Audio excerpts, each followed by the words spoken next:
Bonjour tout le monde, bienvenue à cette conférence spéciale sur la question de la gestion de la COVID-19 avec les personnes qui ont un trouble mental dans les milieux fermés.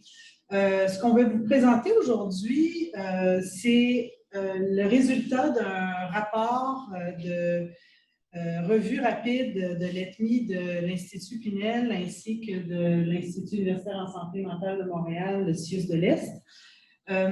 Donc, la gestion de la COVID pose un défi de taille dans les milieux fermés qui prennent en charge des personnes qui sont aux prises avec un trouble mental, comme les instituts psychiatriques ainsi que les centres de détention. Afin de guider ces établissements dans les méandres de la COVID-19, les unités d'évaluation des technologies et modes d'intervention de l'Institut national de psychiatrie légale Philippe Pinel, où on est ici et on enregistre ici aujourd'hui, ainsi que l'Institut universitaire en santé mentale de Montréal, du CIUS de l'Est de Montréal, ont uni leurs forces afin de recenser la littérature sur le sujet. La présentation a donc comme objectif de recenser les principaux enjeux et de formuler des recommandations pour soutenir des décisions en lien avec la gestion de la COVID avec les personnes qui ont des problèmes de santé mentale, qui sont détenues ou sous mandat dans des institutions. Je m'appelle Anne Crocker, je suis la directrice de la recherche et de l'enseignement universitaire ici à l'Institut national de psychiatrie légale Philippe Pinel. Je vous souhaite à tous et à toutes la bienvenue et je vais vous présenter rapidement nos deux présentateurs d'aujourd'hui et s'en suivra quelques petites instructions sur le fonctionnement de la conférence d'aujourd'hui.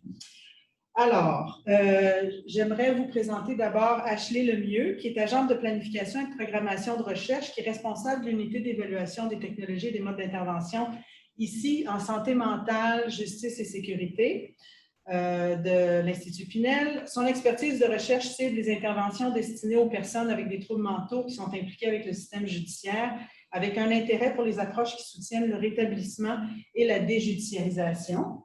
Elle sera accompagnée de son acolyte Jean Damas, qui est également agent de planification et de programmation de recherche à l'UETMIS de l'Institut universitaire en santé mentale et du CIUS de l'Est. Il est sociologue de formation et a travaillé en recherche sociale puis en évaluation au ministère de la Santé et des Services sociaux. Il a réalisé des ETMI pour l'INES, pour le CIUS du nord de l'île de Montréal et maintenant au CIUS de l'Est de Montréal. C'est donc un projet qui a été fait conjointement avec nos deux institutions au cours des derniers mois. Question logistique pour aujourd'hui. Vous allez probablement remarquer que vous n'avez pas, que vos caméras ne sont pas allumées et que vos microphones non plus. Alors, on va vous demander de garder ça fermé. De toute façon, je pense que ce n'est pas possible pour vous de les ouvrir. Ça va être une présentation d'environ 45 à 50 minutes aujourd'hui. Et il va y avoir une période de questions à la fin d'une dizaine de minutes. Questions et réponses par écrit. En fait, questions par écrit, réponses orales. Alors, on va vous demander d'écrire vos questions sur le chat que vous retrouvez dans votre section Zoom en bas.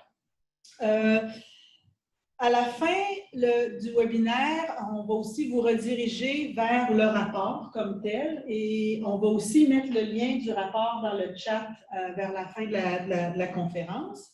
Vous allez aussi recevoir un sondage sur la présentation par le chat, mais aussi par courriel demain pour ceux qui n'auront pas eu le temps de le remplir.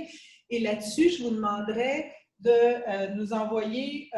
ah non, ça c'est pour l'attestation, mes excuses. Alors, vous allez recevoir ça par courriel. Et pour ceux qui veulent une attestation d'aujourd'hui, de la conférence d'aujourd'hui, vous devez nous écrire à cfor.ippm@sss.gouv.qc.ca avec votre adresse avec laquelle vous vous êtes branché aujourd'hui au webinaire pour recevoir votre attestation. Finalement, pour vous dire qu'il y aura aussi une version anglaise du rapport qui sera disponible probablement au cours de la semaine prochaine. On termine là, la révision de cette version-là. Alors, sans plus tarder, je laisse la parole à Ashley Lemieux pour commencer cette conférence.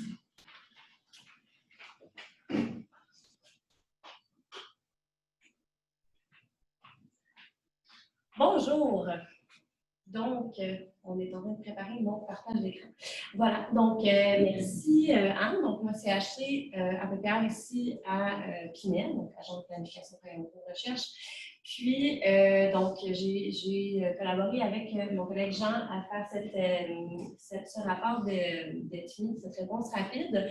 Puis aussi, je vais souligner la contribution de notre collègue Julie-Katia Morin-Major, que vous voyez à l'écran, qui ne travaille plus pour l'UETUMI de l'IUSM.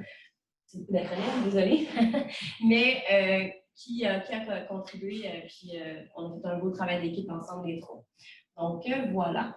Puis, je voulais aussi remercier, en fait, c'est un travail d'équipe avec beaucoup de gens. On a eu des collègues libraires pour la recherche documentaire, l'aide des plaiements pour la communication, la diffusion, les responsables du mandat, les demandeurs conseillers scientifiques. Donc, toutes ces belles personnes-là, avec leur affiliation, leur rôle, se retrouvent également dans le rapport pour ceux qui seront intéressés. Donc, je vais rapidement juste vous expliquer un peu le contexte dans lequel est arrivé ce projet de TIMI. Donc, je vais utiliser cet acronyme-là, c'est l'évaluation de technologie et mode d'intervention. Donc, en gros, l'objectif, c'est des recensions des écrits pour soutenir la décision, puis les pratiques cliniques basées sur les données prenantes. Donc, je vous apprends rien. Le 13 mars, on a déclaré l'état d'urgence sanitaire ici au Québec. Donc, rapidement, Pinel s'est mis en branle. Pinel a mis sur pied une cellule de crise qui était composée principalement de gestionnaires pour pouvoir prendre des décisions, puis mettre en place les mesures en réponse à ça. Puis il y a aussi eu un comité interconseil qui a été mis sur pied, composé de professionnels des différentes directions cliniques. Puis leur rôle à eux, c'était de former des recommandations à la cellule de crise en lien avec ce qui se passait vraiment sur les unités, sur le terrain, etc. Parallèlement à ça, il y a une association internationale, donc International Association of Forensic Mental Health Services, association internationale en psychiatrie légale, qui faisait une recension sur tous les changements pratiques qui avaient eu lieu en collaboration avec l'UETUMI Santé mentale justice, donc ici à Pinel, pour recenser tous les changements, parce qu'il y avait des changements tant au niveau des lois, tant au niveau des pratiques dans le milieu de la psychiatrie légale. Puis on trouvait que c'était important de documenter ces changements-là, puis peut-être de voir justement parce que ce qui se passait maintenant en Chine ou en Europe, il était quand même en amont de ce qui se passait ici au Québec. On se disait, ben, il y a quand même un intérêt de recenser ça. On appelait ça le compendium. Puis là, on a eu la réalisation, ben, ce serait peut-être intéressant d'en faire un projet de TIMI formel, surtout en lien avec les questions, parce que dans le fond, Anne Carter siégeait sur la salle de crise, moi je siégeais sur le comité interconseil, donc il y avait intérêt à dire, ben, il y a des questions qui ne sont pas répondues en ce moment, puis ce serait peut-être intéressant d'en lancer un projet de TIMI formel. Donc on a passé l'invitation par la communauté de pratique et l'UETUMI de l'IUSM. Donc, mon collègue Jean, ils ont contacté, ont répondu à l'appel, ils ont dit qu'ils étaient intéressés à participer avec nous. Eux aussi avaient de la psychiatrie légale là-bas. Ils se sont dit, ben, écoute, nous aussi, on pourrait en bénéficier d'avoir des réponses à ces questions-là. Donc, le projet a été lancé en avril. En fait, en avril, on a commencé à en parler, nos deux établissements. Le 13 mai, ça a été lancé. Puis, on a déposé notre rapport le 12 juin et nous voici aujourd'hui le 14 juillet. Après lecture et intérêt, donc voilà. Je vous passe maintenant mon projet.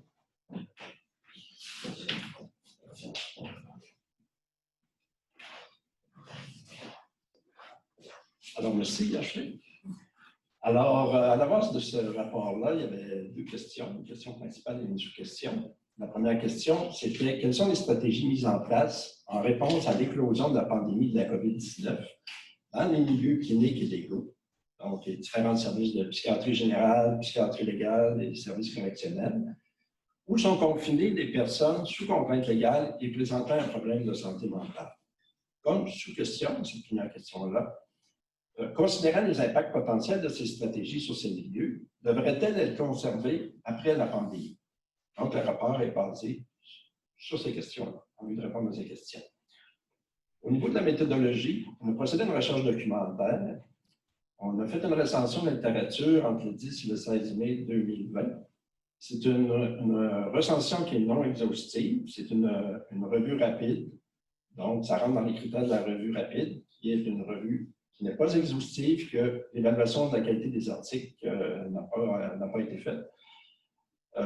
Les articles et les publications ont été choisis sur la base de la période entre décembre 2019, c'était là qu'on a vu les premières apparitions à Wuhan, je pense, en Chine, de la COVID, et mai 2020, qui est la date où on a fait la recension.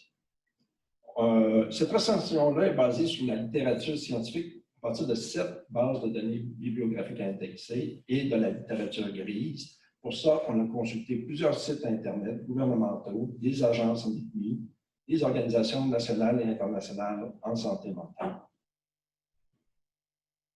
Okay. Au niveau des critères d'inclusion, rapidement, pour inclure ces publications-là, choisir lesquelles vont être retenues, parmi celles qu'on a repérées.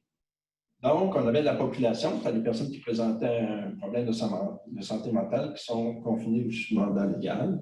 Les interventions qu'on recherchait dans la littérature, c'est les stratégies mises en œuvre par les autorités publiques en réponse à la COVID-19. Puis, ça pouvait aussi inclure l'expérience du vécu des patients et du personnel. Il n'y avait pas de comparateur, étant donné que c'était assez nouveau comme contexte. Et les résultats qu'on regardait, c'était beaucoup au niveau des activités organisationnelles, des activités cliniques. Est-ce qu'il y a des changements de pratique à travers ces activités-là? On regardait aussi l'état de santé physique et mentale des patients, le comportement de ces patients-là, de clientèle, et les droits dont ils disposent. Au niveau des sites, comme je disais, on a regardé les milieux institutionnels, les unités psychiatriques, les unités de psychiatrie légale, et les milieux carcéraux et les tribunaux. Donc, la temporalité, depuis quand? C'est depuis l'éclosion de la pandémie 2019 en décembre 2019. C'est notre période pour laquelle on a choisi de considérer ces publications. Au total, on a retenu 49 articles parmi les 679 qu'on avait identifiés au point de départ, autant dans les banques de données bibliographiques qu'à travers la littérature grise. À partir des critères que je viens de vous évoquer, de vous présenter, on a fini par en retenir 49 au total. Dans ces 49 publications, la plupart proviennent de la Chine, des États-Unis et d'Italie. Si vous vous souvenez bien, la période du début, on pourrait dire de l'hiver passé, c'était surtout à cet endroit-là, surtout en Chine au point de départ, qu'on avait identifié la propagation du virus. Donc, c'est normal un peu que les publications qui sont sorties en haut proviennent de ces pays. Je vais vous passer maintenant à ma collègue Ashley.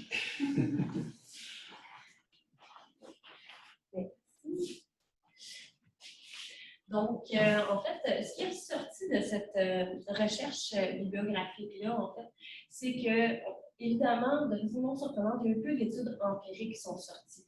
On s'entend que la crise venait de commencer, on n'a pas vraiment eu le temps de faire des études empiriques. Donc, ce qui ressortait, c'était vraiment plus des textes d'experts, donc des personnes qui avaient une expertise dans le domaine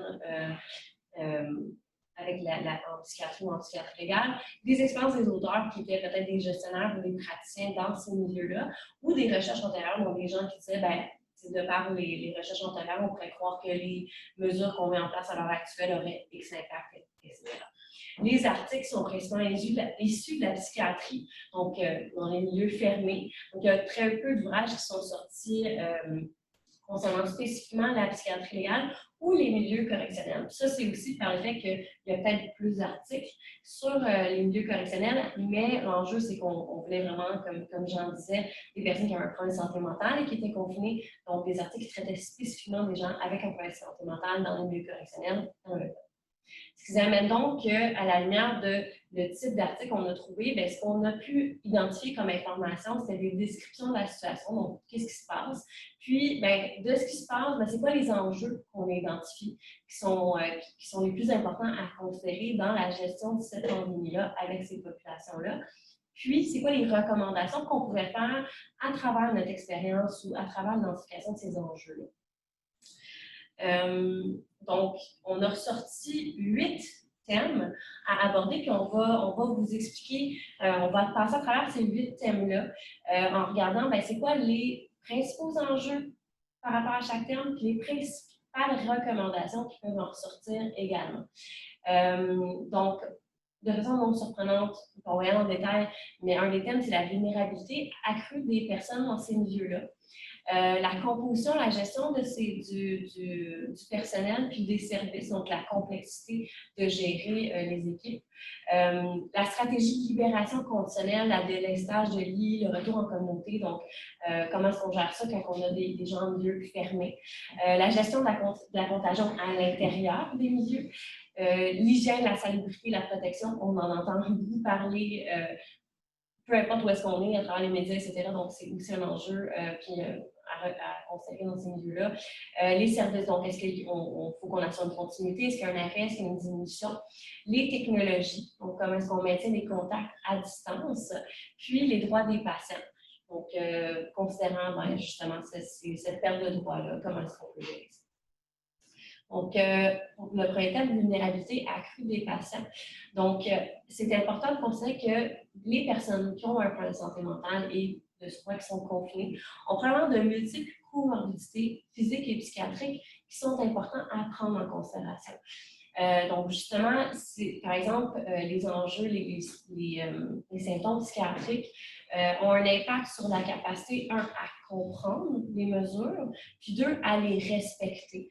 Donc, il peut y avoir des déficits cognitifs, il peut y avoir, par exemple, des délires, des trucs comme ça qui font qu'on n'est pas en mesure de comprendre ou qu'il va y avoir des réactions de l'agitation, la difficulté à respecter des règlements. Pour ce qui est des comorbidités physiques, bien, on sait qu'il y a quand même une prévalence élevée de gens dans les milieux concernés qui ont des problèmes cardiovasculaires, qui ont des problèmes d'hypertension, qui ont des problèmes au niveau pulmonaire, etc. Puis il y a aussi des enjeux d'habitude de vie, le tabagisme, la sédentarité, qui vont faire en sorte que les personnes vont avoir une morbidité puis une mortalité accrue. Donc, ils vont être plus vulnérables au virus s'ils sont exposés.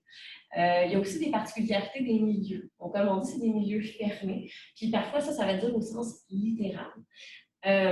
Parce que, étant donné qu'il y a souvent des enjeux de sécurité à considérer, il y a souvent dans les instituts de psychiatrie, les psychiatries légales, les prisons, les centres de détention, ce n'est pas des grandes fenêtres, des grands milieux aérés. Puis on sait que le virus, il vit bien dans les conditions fermées, puis il se propage mieux, en fait. Puis, c'est des milieux qui sont densément peuplés, avec beaucoup d'espaces partagés, des cuisines, des salles de télé, etc. Donc, qui sont plus propices à la création de foyers d'actifs. Donc, à la lumière de ça, ce qui est recommandé, c'est vraiment de surveiller. Il y a aussi le fait, parce que je ne l'ai pas nommé, mais il y a une interaction potentielle aussi, parce que ces personnes-là, ils prennent des médicaments psychotropes pour la problème de santé mentale, leur trouble mental. Donc, puis là, à ce moment-là, puis jusqu'à présent, jusqu'à ce que les informations que moi j'ai, il n'y avait pas nécessairement de lien clair à faire entre la sévérité des symptômes de la COVID-19 et les médicaments psychotropes. Il y avait quand même des recommandations à faire attention à des médicaments comme le lithium ou la clozapine pour une interaction potentielle. Aussi, il y a une comorbidité, il y a beaucoup de gens qui ont une bonne santé mentale dans ces milieux qui vont consommer et non pas consommer de substances. Puis il y a peut-être un enjeu à considérer. Donc, finalement, la question, c'est bien, il faut qu'on en soit conscient, puis il faut qu'on surveille. Il faut faire attention aux rechutes, parce que les mesures en tant que telles, donc au-delà de la COVID-19, les mesures qu'on met en place, puis qu'on va détailler, là, mais on s'entend que c'est des mesures qui vont avoir trait à, comme nous, de plus d'isolement, puis on va restreindre les mouvements, restreindre les droits, bien, ça va faire que ça va peut-être exacerber les symptômes psychiatriques, ça va faire qu'il va peut-être avoir des rechutes au niveau de la santé mentale ou au niveau de la consommation. Voilà.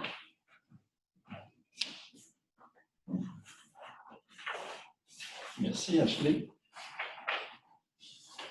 Un second thème qui apparaît aussi dans la littérature, c'est au niveau de la composition et de la gestion du personnel des services de santé mentale.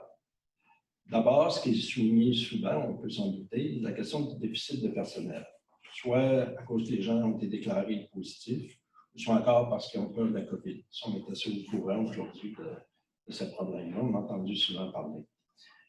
Un second enjeu, c'est la réaffectation du personnel dans d'autres milieux. On a souvent pris le personnel médical pour l'envoyer ailleurs en raison de la COVID, en raison des besoins qui se présentaient dans certains établissements.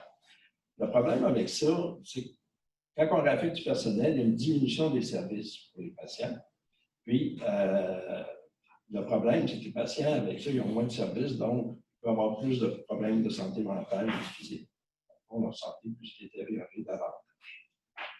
Il y a aussi la COVID, ce que ça entraînait dans ces milieux-là, c'est la définition de nouveaux rôles et de nouvelles tâches. Le personnel a dû accepter, parfois les membres du personnel, de nouvelles responsabilités et de nouvelles tâches. Par exemple, faire du dépistage, faire du triage des patients. Ça afin de répondre rapidement aux urgences. Certains membres du personnel même ont été envoyés au front, alors que ça n'avait jamais été le cas auparavant. Et dans cette foulée-là, ce que ça peut provoquer, c'est des risques de blessures. On appelle ça de blessures morales, c'est-à-dire que confronté au stress, confronté à ce contexte particulier de COVID-19 dans les établissements, les gens avaient beaucoup de stress, mais il y avait aussi beaucoup de souffrance, notamment de voir l'état de santé de certains patients se détériorer, même dans certains cas, les gens sont décédés. Il y a aussi un autre enjeu qui était, excusez-moi, dans cette suite-là, au niveau du personnel, il y avait aussi l'idée de veiller à ne pas épuiser le personnel qui est en place. Parce que c'est important à regarder également. Au niveau des recommandations, de la gestion des effectifs, je suis mêlé dans le jeu. L'une des idées, c'est de créer un groupe tactique multidisciplinaire, une cellule tactique, qui serait dédiée, dans le fond, au volet opérationnel pour protéger autant le personnel que les clients contre l'infection de la COVID-19, mais aussi pour assurer des traitements. Donc, de créer ce qu'on appelle en anglais un task force, une équipe dédiée au volet opérationnel. Au niveau du traitement équitable du personnel, je viens de dire qu'il faut veiller à la santé du personnel, mais aussi, une autre idée, c'est de réduire la taille des équipes de professionnels afin de créer, par exemple, des équipes volantes. Puis ça permet de donner du repos aux gens qui sont membres du personnel qui sont plus à risque. On parle, par exemple, des femmes enceintes, les membres du personnel qui ont un état de santé fragile, ou les personnes âgées qui sont membres du personnel.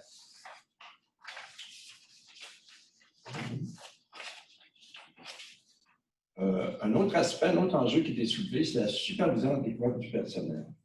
Alors, sur ce volet-là, dans le fond, l'idée, c'est de former le personnel sur les risques et les stratégies de prévention de la COVID-19, évidemment, sur les moyens de protection, on a beaucoup entendu parler des vêtements, des masques, etc., sur comment repérer les signes et les symptômes, autant auprès des membres du personnel que de la part des patients, comment éviter la transmission du virus et quels sont les soins adéquats à administrer.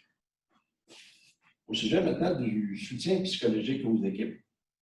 Ce qui a été des fois mentionné dans la littérature, c'est soit de désigner ce qu'on pourrait appeler des personnes sentinelles qui peuvent intervenir, soit en présentiel, c'est-à-dire qu'on peut former des petits groupes, 4-5 personnes, des membres du personnel, à la fin de leur période de travail, pour qu'ils décompensent, pour qu'ils ventilent un peu sur les problèmes qu'ils ont rencontrés durant la journée.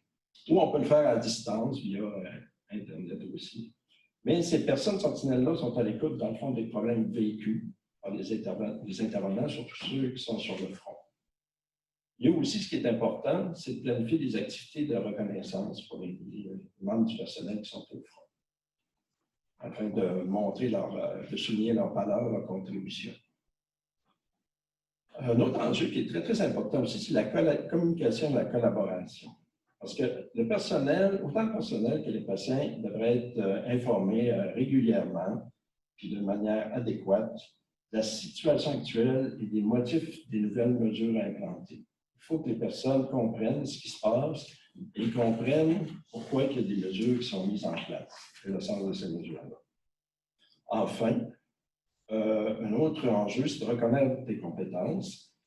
Et pour ça, il est recommandé de former des équipes multidisciplinaires, par exemple des psychologues, des infirmières, des intervenants sociaux, et même d'inclure un membre de la famille ou un proche de manière à assurer un soutien diversifié aux patients. Un troisième thème, qu'on a rencontré dans la littérature, c'est la libération conditionnelle, le délestage des lits et le retour en communauté. L'enjeu, c'est, entre autres, un premier enjeu, c'est le risque, naturellement, c'est le risque accru de contagion. Parce que, comme vous pouvez vous en douter, la transmission de la COVID-19 se fait rapidement en milieu fermé, où la clientèle est, entre guillemets, captive. Il y a aussi le phénomène des portes tournantes, qui est un danger, c'est-à-dire les allers-retours, les entrées-sorties entre les milieux institutionnels et la communauté. Ben, ça favorise la propagation du virus. Et ça, autant pour les clients, les patients, que pour les gens qui viennent de l'extérieur. À titre de recommandation, recommander dans le milieu de la justice en particulier, qu'il y ait des libérations anticipées et des admissions restreintes afin de diminuer le risque de contagion dans les établissements. Donc, il s'agit de permettre, par exemple, la libération conditionnelle des détenus qui sont les moins susceptibles de récidiver, des détenus plus âgés et ceux ayant des problèmes de santé. Un autre enjeu, la suspension des arrestations et des jugements en cours pour les délits mineurs. Ça, c'est justement, comme je viens de vous dire, pour éviter les allers et retours des détenus, par exemple, entre la communauté et les institutions. Parmi les autres enjeux, il y a aussi la réduction des transferts entre établissements. Il faut donc limiter le transfert des détenus et recourir plutôt aux technologies de communication en distance, en remplacement des visites aux détenus, que ce soit pour des fins personnelles ou légales. Donc, un dernier enjeu sur ce volet, c'est les services intensifs dans la communauté. C'est de compenser, dans le fond, ce que je viens de dire, en envoyant les gens, en proposant des services dans la communauté.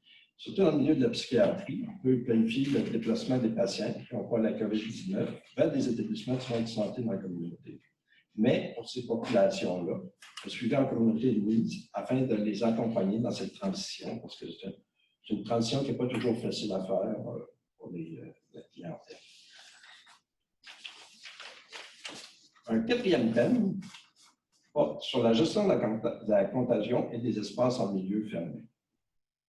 Bon, ici, il y a plusieurs enjeux. L'éclosion et la transmission du virus, par exemple à l'intérieur des murs de l'établissement. Comme on peut s'en douter que dans les espaces, comme tu viens de le dire à l'instant, dans les milieux fermés, c'est un milieu qui est propice à l'éclosion et à la transmission entre les gens qui se côtoient. Il y a aussi le fait que les symptômes sont atypiques. C'est aussi, on a entendu souvent parler dans les nouvelles, que ce n'est pas toujours facile de détecter si on a la COVID-19 ou pas. Puis ça va avec le point suivant, la difficulté des personnes à détecter leurs propres symptômes. C'est déjà pas facile pour la commune des mortels et j'imagine que pour ces gens-là, c'est pas plus facile non plus que pour nous.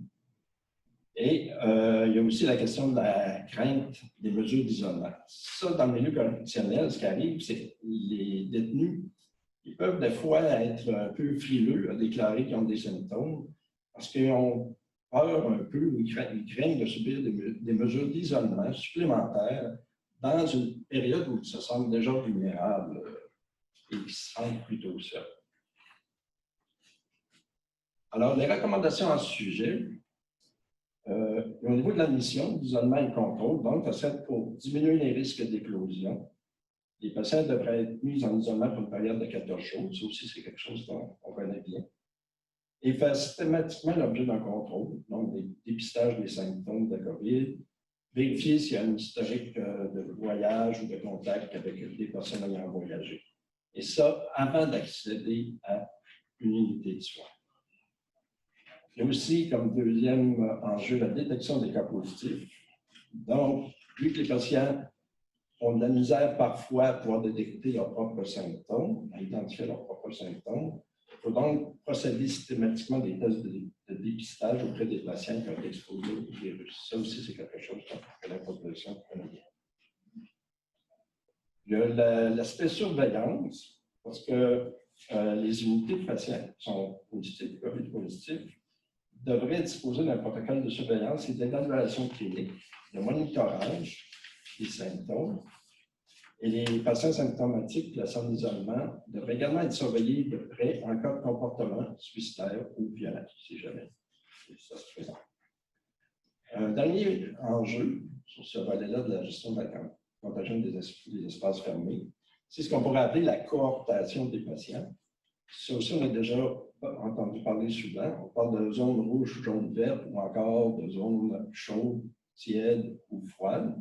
Donc, afin de diminuer le risque de contagion à l'intérieur de l'établissement, il est essentiel de créer des unités distinctes avec du personnel désigné et formé pour les patients positifs, donc ceux qui sont en zone chaude, où ils pourront recevoir un traitement approprié. Pour les cas suspectés ou symptomatiques, la zone tiède, les personnes qui sont en isolement dans l'attente de résultats du test de dépistage, et pour les unités non touchées, donc les zones froides. Sur ce, je passe la parole à ma collègue Ashley. Merci, Jean. Bon. Donc, un autre thème qui est important, comme je disais tantôt, c'est l'hygiène, la salubrité, la protection. Vous voyez, nous aussi, on respecte nos mesures, justement, c'est très thématique. Donc, l'équipement de protection individuelle et le personnel. En fait, un des enjeux le plus... un enjeu important dans la gestion de cette pandémie-là, c'est les EPI qu'on appelle. Puis, le problème avec les instituts de psychiatrie et les services correctionnels, c'est qu'on est à l'extérieur des chaînes habituelles d'approvisionnement. On n'a pas beaucoup d'approvisionnement parce que ce n'est pas le genre d'équipement qui fait partie du quotidien dans cet établissement-là. En plus, on n'a pas, les professionnels de ces milieux-là, ils n'ont pas l'habitude d'utiliser ces équipements-là, des jaquettes chirurgicales, des trucs comme ça. Donc, ils ne sont pas nécessairement formés à leur utilisation, ils ne sont pas habitués. Donc, ce n'est pas ancré dans les habitudes des gens. Un autre enjeu, c'est qu'il y a beaucoup, comme je disais plus tôt, il y a beaucoup d'espace partagé.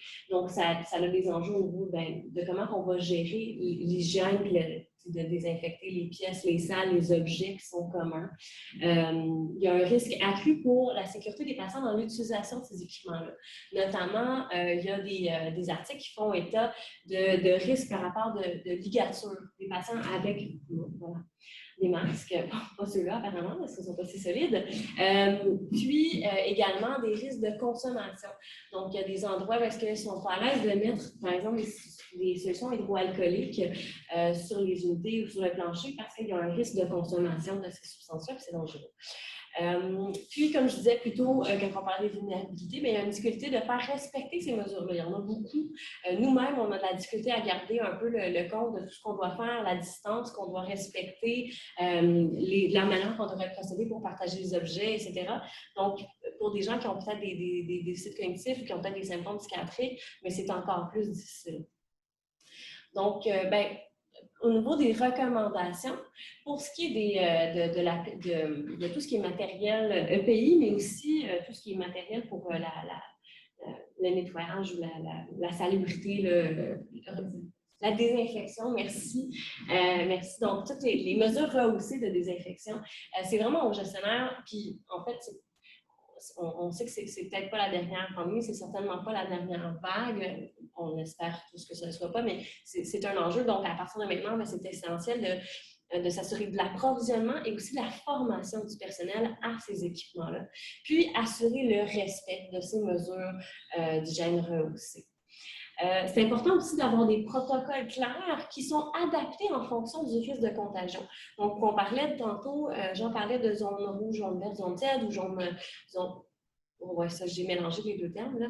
Les couleurs et les températures, mais vous avez compris. Donc, en fait, puis pour ce qui est maintenant du matériel de protection, donc si on est dans une zone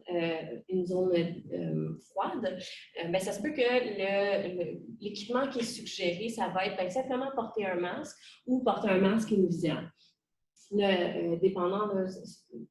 Donc, voilà, mettons ça, c'est de base. C'est important de noter que dans la littérature, il n'y avait pas rien d'uniforme qui était noté. Puis, on le sait aussi, puis on n'en a pas parlé, puis on n'a pas nécessairement analysé ça, mais même entre décembre et mars, mai, on a fait de la recension en décembre et mai. Il peut y avoir beaucoup de changements nous-mêmes dans nos protocoles, dans tout ce qui est arrivé. Donc, on n'a pas fait la distinction. Je sais c'est clair, là, mais Donc, mon point étant par rapport à ça, mettons, masque visière dans les zones froides.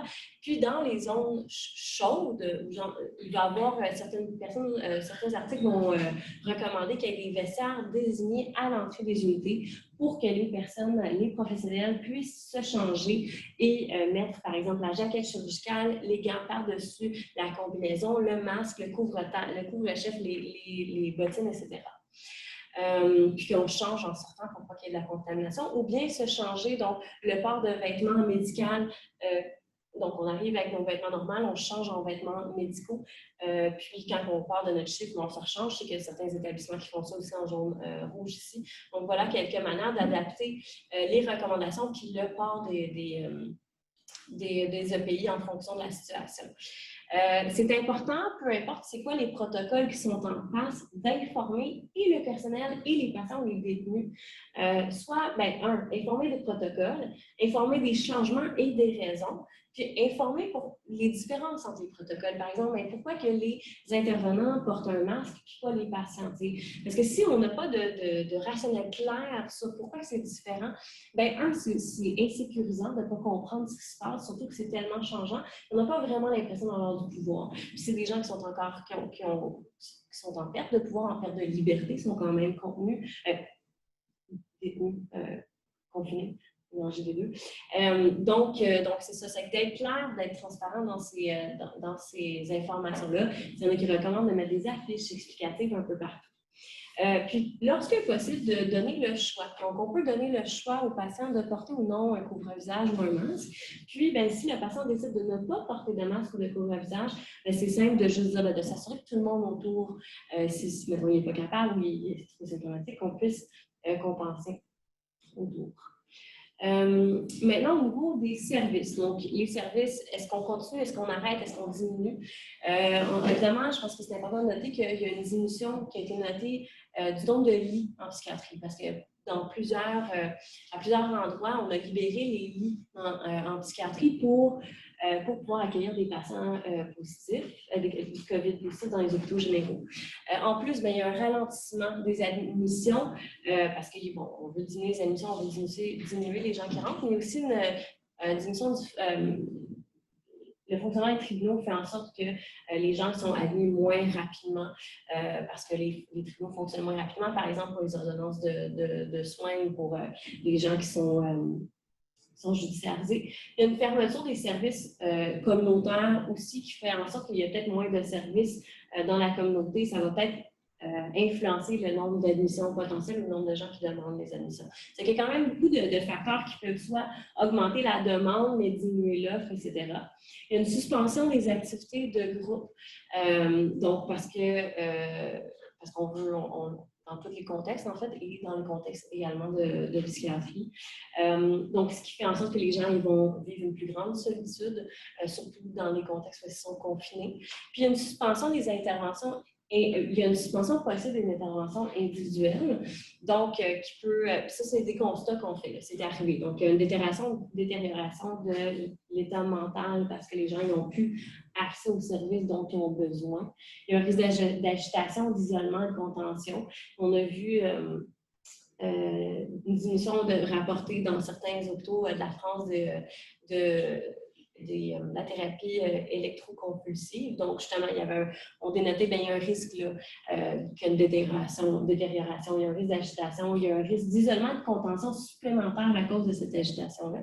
Puis, il y a une diminution notée des services en prison parce qu'on a diminué les professionnels pour pouvoir diminuer le nombre de personnes qui faisaient des allées et venues dans la communauté et à l'intérieur de la prison. Donc, à la lumière de tout ça, je pense qu'une première recommandation, c'est lorsqu'on veut suspendre une activité, que ce soit une activité individuelle, que ce soit une activité individuelle ou de groupe, en fait, c'est qu'il faut se poser la question, quel est le risque que pose le service qu'on veut suspendre en termes de contagion? Quels sont les besoins du patient? Donc, un peu, est-ce que ça justifie les moyens un peu. Puis, quels sont les services alternatifs qu'on peut offrir? Ou est-ce qu'on peut mettre en place des services alternatifs pour s'assurer qu'il n'y ait pas une perte de service?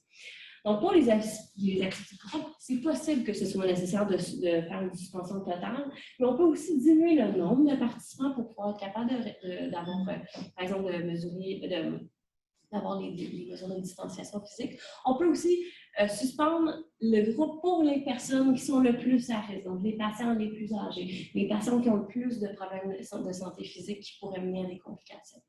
Pour ce qui est des activités individuelles, c'est important de mettre en place des protocoles d'hygiène supplémentaires. Donc, de s'assurer que, par exemple, on a vu, par exemple, des corridors différents pour pas que les patients se croisent, ou pour pas que le patient et le personnel se croisent. Mettons une chaise désignée dans le bureau du professionnel qu'on peut désinfecter pour pas qu'il y ait de contagion.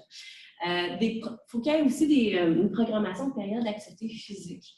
Donc, s'assurer, comme, mettons, surtout dans le cas où les personnes sont isolées, il faut quand même qu'ils bougent, il faut quand même qu'il y ait accès à des services. Donc, ça peut passer par s'assurer qu'il y a une programmation pour que ça respecte juste les normes de Nelson Mandela qui ont été mises en place pour s'assurer des droits fondamentaux.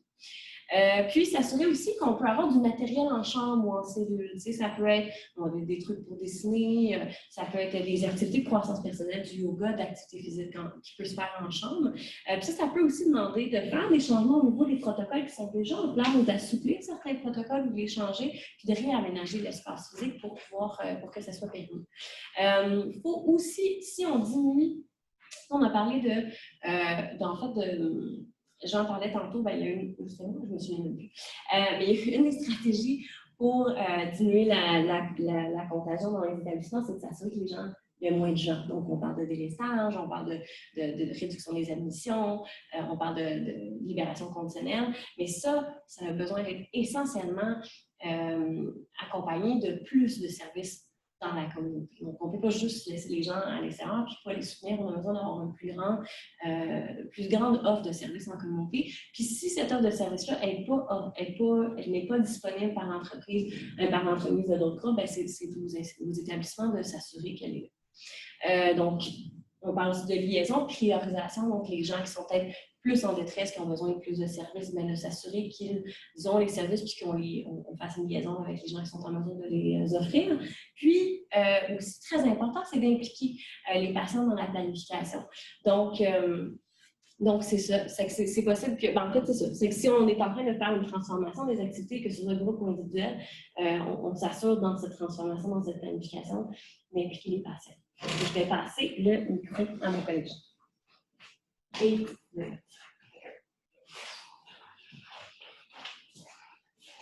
Merci, Ashley. Alors, un thème aussi qu'on a repéré dans la littérature, c'était l'utilisation des technologies pour permettre des contacts à distance. Alors, on écrit ici une nouvelle pratique adoptée avec enthousiasme. C'est effectivement un volet qu'on voit de plus en plus dans la littérature et dont on discute de plus en plus, surtout depuis la COVID-19. Probablement que ça a donné un petit coup de pied pour accélérer les choses. Alors, d'une part, évidemment, la technologie permet aux patients, d'autant plus les patients qui sont confinés et leurs familles, de garder des liens avec leur famille, avec leurs proches, étant donné qu'ils ne peuvent plus avoir de visites. Les visites étaient interdites dans les institutions de pénitentiaires. Alors, ça permet donc de briser l'isolement de ces patients-là qui sont en situation de confinement. Il y a aussi entre les patients et leurs intervenants. Et ça, il y a beaucoup de littérature aussi qui se développe sur ça, c'est la pratique de la télémédecine. Alors, ça peut être l'intervention à distance, soit des consultations en ligne, soit pour la gestion de la médication. Mais, curieusement, ce qu'on regarde, c'est que c'est davantage appliqué dans la communauté qu'en milieu hospitalier. Certains disent que c'est dû à la non-disponibilité, en fait, de cette technologie-là en milieu hospitalier. Il y a un certain nombre aussi d'hôpitaux que ce n'est pas possible pour les patients d'utiliser l'Internet qui n'est pas disponible. Il y a aussi, entre les intervenants et des échanges professionnels, c'est un peu comme on est en train de faire présentement, c'est-à-dire qu'au lieu d'être en présentiel, les professionnels de la santé ou les médecins entretiennent des relations à distance avec leurs collègues pour échanger. Enfin, un autre juste la continuité des services essentiels. Là, dans le milieu de la justice, on parle plus des questions de télécomparution, de téléexpertise. C'est une pratique de plus en plus courante. Est-ce qu'elle va se pérenniser? C'est à voir. On dit aussi que cette pratique-là permettrait d'accélérer certains éléments du processus judiciaire. Les agents d'ordre, au niveau de la cour, seraient plus serrés, donc il y aurait une espèce de respect des agents-là, plus qu'à l'habitude. Mais c'est beau la technologie, mais attention, parce que utiliser la technologie aussi, ça a des effets un peu pervers ou négatifs, inattendus, je devrais dire. La question de la confidentialité des informations. Donc, les informations personnelles sur les clients peuvent circuler. Et à qui, comment, tout ça, c'est pas clair, il n'y a pas de règles bien établies. Mais il y a aussi la question des renseignements sur le personnel. Parce que quand on utilise, que ce soit un téléphone intelligent, une tablette ou autre, il est possible de prendre des photographies ou d'enregistrer des conversations. Donc, il peut y avoir un bris de confidentialité à ce niveau-là. Un problème majeur, comme je venais de dire, la question de l'accès, parce que non seulement, des fois, un milieu hospitalier ne peut pas offrir l'accès à cette technologie-là, à l'utilisation de ces lois ou autres, mais aussi la propre condition socio-économique des patients fait en sorte que ce n'est pas tout le monde qui a ses balles ou qui a une tablette ou un ordinateur pour l'utiliser. Donc, il faut assurer un certain déroulement, on va dire juste équitable aussi à ce niveau-là. Enfin, il y a le sentiment d'être entendu, ça c'est important aussi, c'est qu'en raison des capacités limitées parfois de certains clients, par exemple les gens qui ont des difficultés à lire et à écrire, qui ont des problèmes de littératie, ça peut causer des problèmes additionnels à l'accès et à la compréhension de la situation par ces personnes-là. Parce qu'il faut qu'ils comprennent bien, qu'ils soient sûrs, comment je peux dire ça? Il faut qu'ils soient certains d'être entendus comme ils voudraient l'être, notamment par les juges, par les cours, les personnes du milieu judiciaire. Alors, je passe la commande à ma collègue. Merci.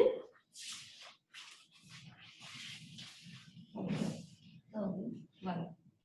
Je suis libre.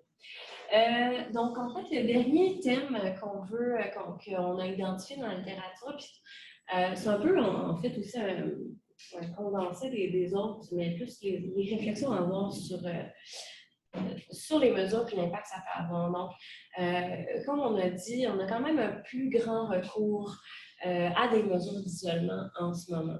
Que ce soit juste parce qu'on veut s'assurer que les personnes, bon, si, mettons, dans les homicides, on parle de cas possibles ou probables, mais on ne veut pas, même entre eux, qui se contaminent sur l'unité, donc parce qu'on ne sait pas qui parmi eux sont des cas. Donc, ça veut dire que la mesure à prendre, c'est de s'assurer de l'isolement des gens. Donc, ça, c'est une attente quand même significative à la liberté, parce que ça veut dire aussi, au-delà de, bon, ça, c'est un exemple, mais aussi des gens qui avaient avant des congés, donc des congés d'un jour, des gens qui pouvaient sortir ou qui avaient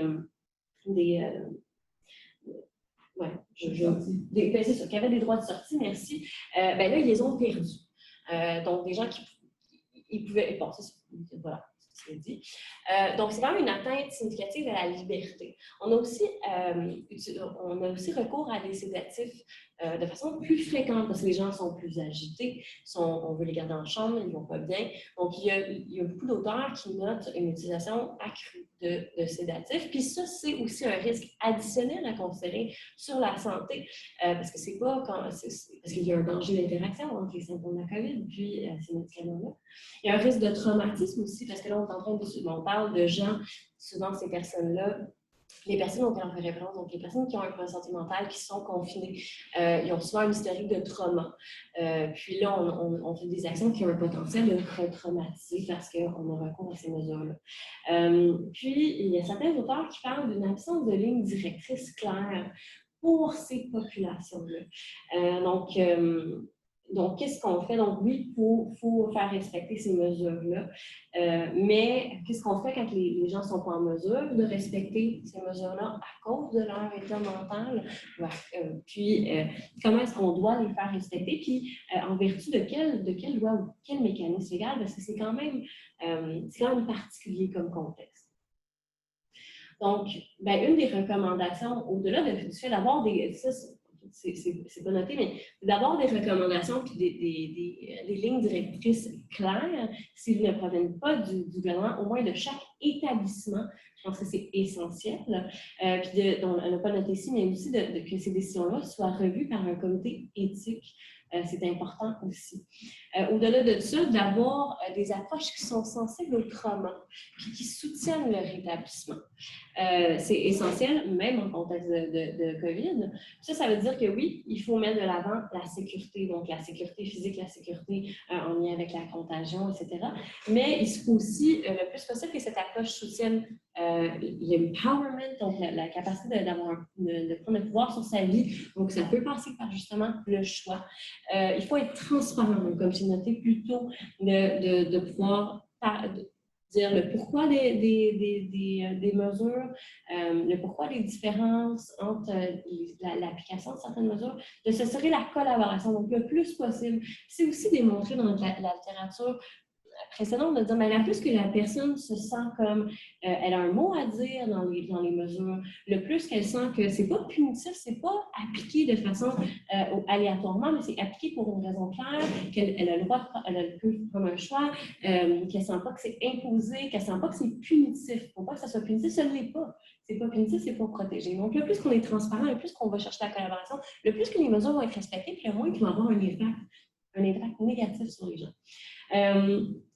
Aussi, donc justement, l'impliquer les pairs aidants. Donc, s'il y a des pairs sur les unités, ou de s'assurer qu'on peut les impliquer dans la prise de décision puis dans la mise en place des mesures pour que justement, ça puisse être un conduit de communication, puis de faire preuve de sensibilité culturelle.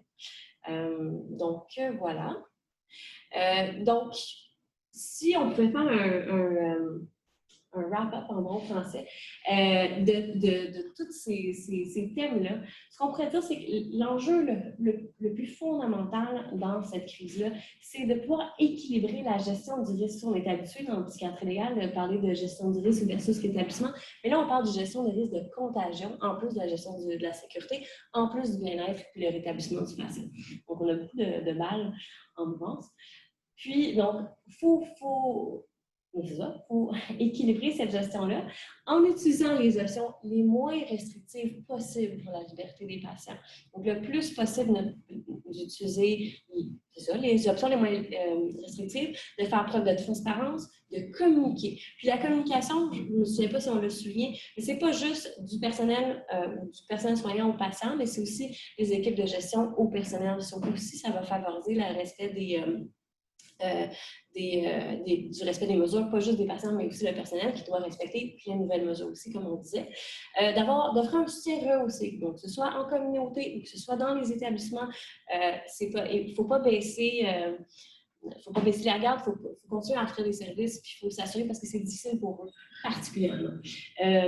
Puis, d'offrir le choix, le plus possible d'offrir le choix, puis d'impliquer les patients ou les détenus dans les prises de décision. Puis pour la suite, c'est ça, comme on disait plus tôt, le rapport, en fait, issu de recommandations ou d'expériences, pas de données probantes en tant que telles, pas d'études. Donc, je pense que la prochaine étape, ça va être de voir, mais à quoi ça a donné ces mesures-là? Un, est-ce que ça a bien fonctionné? Deux, lesquelles qui ont fonctionné le mieux? Puis comment est-ce que, quels impacts que ça a eu, que ce soit positif ou négatif, pour pouvoir justement se réajuster pour la suite des choses. Donc, voilà. Puis aussi, comment on peut offrir ça, ces services soutenus-là, étant donné les contraintes, que ce soit en communauté ou que ce soit à l'intérieur, comment est-ce qu'on peut opérationnaliser ça, mettre ça en action, en fait. Donc, voilà, ça fait qu'on va procéder à la portion de commentaires. Avant ça, je veux quand même vous dire, cette information-là est dans le rapport, je pense que vous allez avoir... vous êtes redirigé vers le rapport directement, je pense, après la présentation, oui. Donc, vous allez avoir ces informations-là. Mais je veux quand même prendre un moment pour le dire. Si jamais vous voulez d'autres informations sur une ou l'autre de nos unités d'évaluation des technologies et modes d'intervention, le site web et le courriel de contact est disponible dans le rapport comme ici. Merci. Puis, questions, commentaires. Il y a Sylvie qui a une question, mais on lui demande de nous l'envoyer par écrit. OK. Il y a Hugues Poirier aussi qui a une question à qui on aimerait demander de nous écrire. OK, parfait. Est-ce que, peut-être qu'on pourrait, étant donné que c'est quand même, je pense qu'on est à 2 mètres. Oui, On pourrait avec peut-être. vos masques. Oui, c'est ça. Fait qu'on va pouvoir y répondre comme ça. Parfait, ça. Je peux dire, on attend les questions de Sylvie. Oui. Oh, oui, pardon, on attend les questions de Sylvie Poirier qui ont levé la main, je pense, c'est ça. Vous n'avez aucune question. oui, il y en a une là, de Morgane Lemasson. Vous avez dit qu'il faut faire attention aux différences culturelles. Pourriez-vous vous expliquer? Comme je peux.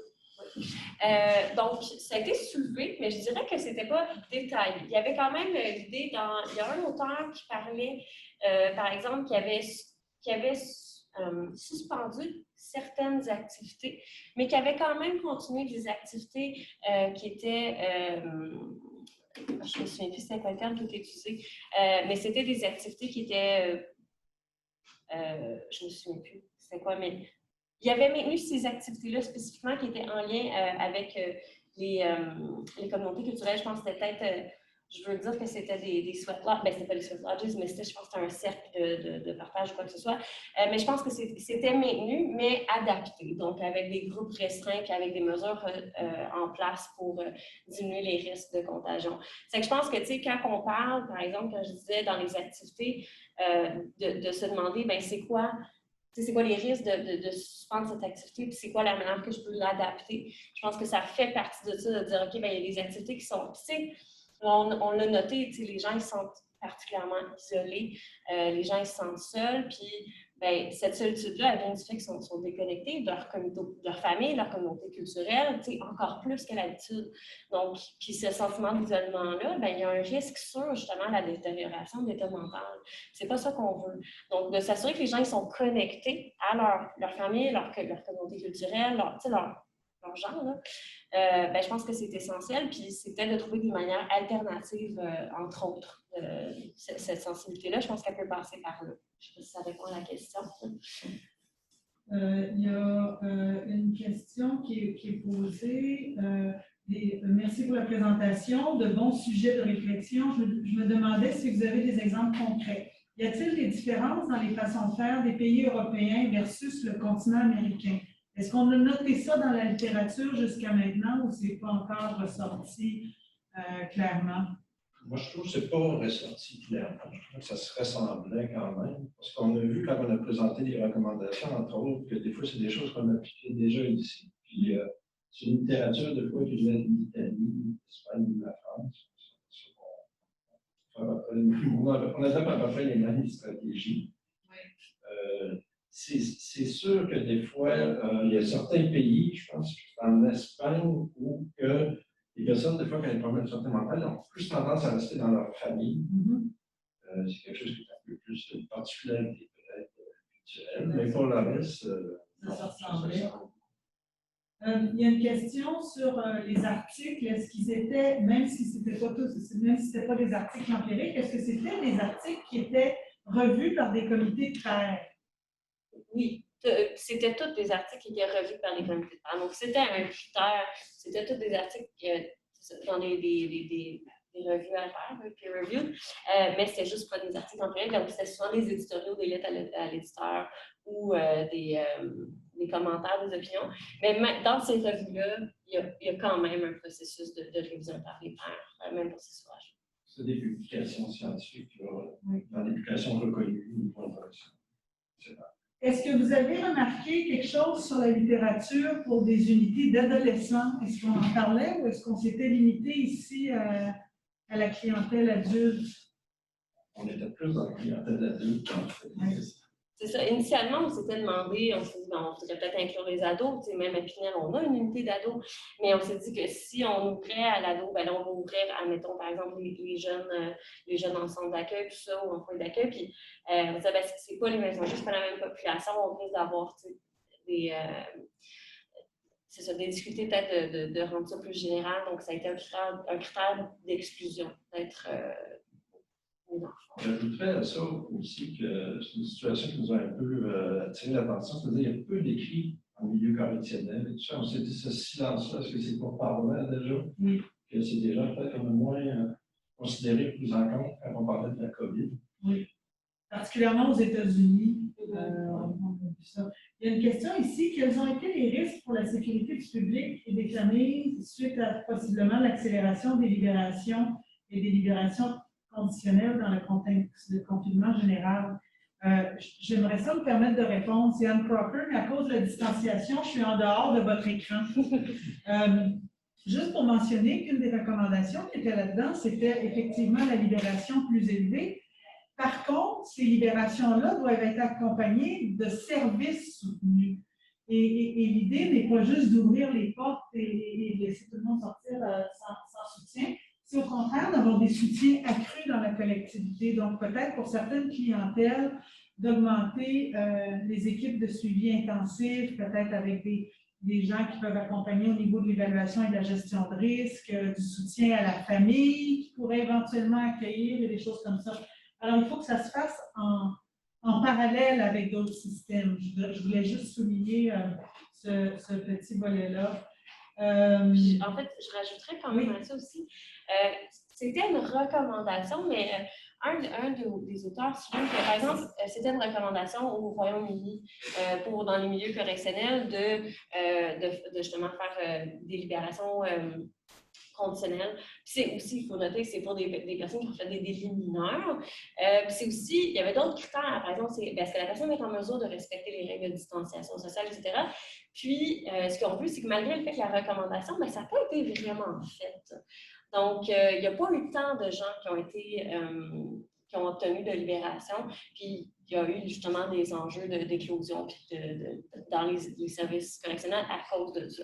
Donc, il y a quand même une différence entre les recommandations et la réalité de la situation. Puis, comme je disais, il y a des critères aussi qui font en sorte que ce n'est pas n'importe qui peut recevoir une libération conditionnelle puis être relâché. La personne devait avoir un endroit, c'est souvent il y a des critères à ce niveau. Je vais peut-être clore. Ashley, est-ce que je peux juste te demander de te passer un petit peu? Je vais juste, Ashley? Oui. Je vais juste terminer. On arrive à la fin. On a encore plusieurs questions. Fait que peut-être ce qu'on pourrait faire, c'est les mettre ensemble puis regarder si on peut se faire un question and answer éventuellement qu'on pourrait mettre, avoir des discussions peut-être aussi pour des articles futurs qu'on pourrait regarder. On est désolé, on arrive à la fin du temps. Moi, je voulais remercier Ashley Lemieux et Jean Damas de leur travail. On va rendre la présentation PowerPoint disponible. On va rendre le rapport, vous allez l'avoir qui va être disponible sous peu. On vous rappelle de nous envoyer votre courriel pour les attestations.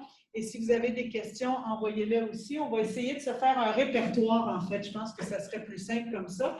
Et j'aimerais aussi vous inviter à nous partager vos expériences que vous avez eues à travers ça.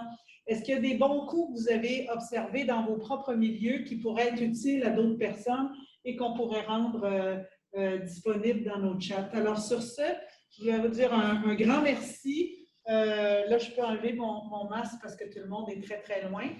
Et je vais vous souhaiter un bel après-midi en espérant que la présentation d'aujourd'hui a été utile ou du moins propice à des pistes de réflexion si jamais on a une deuxième vague ou dans la reprise des activités que vous devez avoir dans vos milieux.